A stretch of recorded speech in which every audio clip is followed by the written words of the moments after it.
Today we're going to talk about something that might sound a little backward at first. We're diving into some ancient wisdom to explore a pretty powerful idea. What if the secret to getting everything you want isn't about hustling harder, but about letting go? Let's get into the art of surrender. So let's just get real for a second. Have you ever felt like this? You're pushing with all your might. You're trying to control every single outcome. And it just feels like the more you force it, the more you get stuck in the mud. It's exhausting, right? Well, I promise you, there is another way. And here it is. This is the big idea we're unpacking today. The real secret to success, to peace, to everything you're looking for might not be in that constant grind. It might be in the release. It's about this huge shift from trying to force things to happen to just allowing them to flow to you. It's about trusting that the universe has your back. Okay, so let's jump into our first principle here, and it's a big one. Vibration over desperation. The whole idea is that the universe isn't really listening to your words or your actions. It's responding to your energy. So what in the world do we mean by vibration?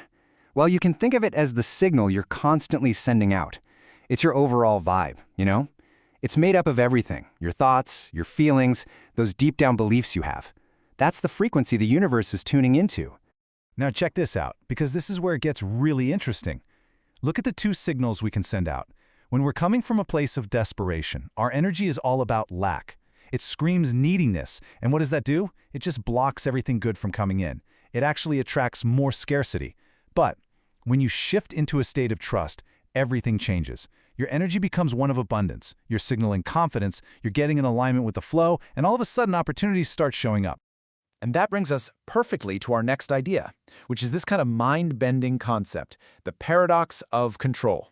It's simple, but so powerful. You only end up blocking what you're trying to hold on to so tightly. This is such a great way to think about it. Just imagine clenching your fist as tight as you can around something.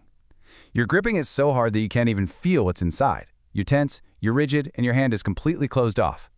That's what we do when we try to control life. We close ourselves off from being able to receive anything new, anything unexpected. So you're probably wondering, okay, how do I actually do that? Well, here's a little roadmap. First, you still act, but you act with intention. You do what needs to be done, but without that frantic, forceful energy. Second, and this one is the game changer, you detach from the outcome. You let go of the idea that it has to look one specific way. Third, you trust the process. You just have to have a little faith that things are working out behind the scenes. And when you do all that, you create space for miracles. You open the door for amazing solutions you never could have planned for. All right, let's build on this with our third big idea, the power of inner calm. And I love this subtitle, Silence Speaks Louder Than Noise. See, being calm isn't about being passive. It's actually a superpower. Our minds can be so noisy, can't they? It's just this constant buzzing, anxiety, worry, that endless internal chatter, and of course, doubt. All that noise completely drowns out the quiet whispers, the gentle nudges that the universe is trying to send our way. I absolutely love this metaphor. Think of your mind like a lake. When the wind is blowing and the surface is all choppy, you can't see a thing underneath, right? But when the water becomes perfectly still and calm, you can see everything with crystal clarity. That's your mind. When it's calm, you can finally access all the wisdom that was there the whole time. Now, this is so important to understand. We're not saying you should just sit back and do nothing. Not at all. Calmness is the launching pad for aligned action. When you take action from a place of inner peace, what you do is way more focused, it's more powerful, and it's just plain more effective because it's not all muddled up with stress and fear. Okay, now for what might be the hardest part of this whole practice, trusting universal timing. We have to make peace with the fact that, well, the universe doesn't have a Google Calendar, and it definitely doesn't operate on our schedule. This slide just lays it out so perfectly. Look at our plan. It's a straight line, right? Idea, goal, done. But the universe's plan, it's so much richer. It's got all these other necessary steps in there. The lesson you need to learn, the personal growth you have to go through, and the alignment that has to happen before you're truly ready for the manifestation. This is such a powerful reframe. I want you to really let this sink in. Delays are not denials. When something isn't happening when you want it to, it's not a no, it's just a not yet. It's a sacred pause. It's a period of preparation where the universe is getting everything ready for you. And all of this leads us to our final and maybe most important piece of the puzzle, the law of deserving.